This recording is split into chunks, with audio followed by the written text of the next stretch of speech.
They say every small town has its ghost story.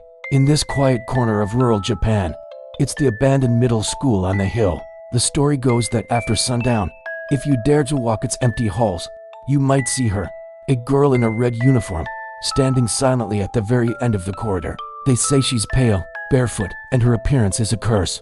Of course, I had to see for myself. The sun had just dipped below the horizon when I pushed open the creaking school gates. The air inside was heavy, thick with the smell of dust and decay.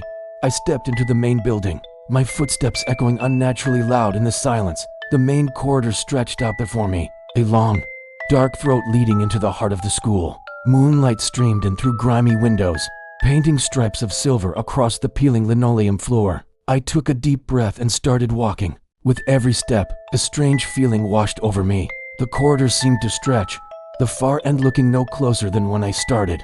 It felt like I was walking on a treadmill, the scenery around me slowly warping. I glanced back. The entrance was gone, just an endless hallway behind me, identical to the one in front. A cold sweat prickled my skin.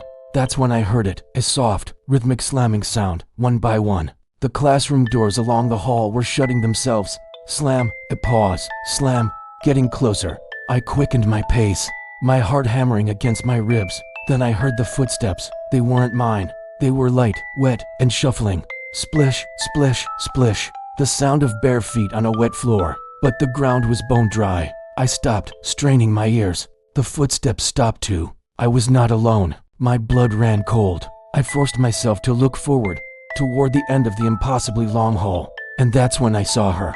Under a single, flickering fluorescent light, a figure stood, a girl.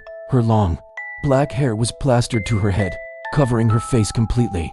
She wore a red school uniform, the fabric dark and heavy, soaked through as if she'd just climbed out of a river. She was perfectly still, a silent, crimson statue in the gloom. The air grew frigid. I couldn't move, couldn't breathe. It felt like my lungs were encased in ice. Slowly, almost painfully, she raised an arm. A pale, wrinkled finger extended from beneath her wet hair, pointing to a classroom door just beside her, the last door on the right. Her message was chilling, almost haunting. I had no choice but to look. My legs moved on their own, stiff and robotic, carrying me towards that final room. The door was ajar. I pushed it open and peered into the darkness. Inside, the moonlight illuminated a single blackboard. On it, scrawled in what looked like chalk, were 5 words. 5 words that sealed my fate. If you see her, you're next. A wave of pure terror crashed over me. I spun around, ready to run, to scream, to do anything. But it was too late. She was already there, breath so close I can feel the chill. I could feel the deathly cold radiating from her skin, smell the river mud in her hair, and from the darkness beneath her dripping bangs, I saw the faintest glimmer of a smile. For more terrifying legends like this, follow, like, and subscribe to Hollow Voice, where every chilling tale lingers in the shadows, waiting to haunt your dreams.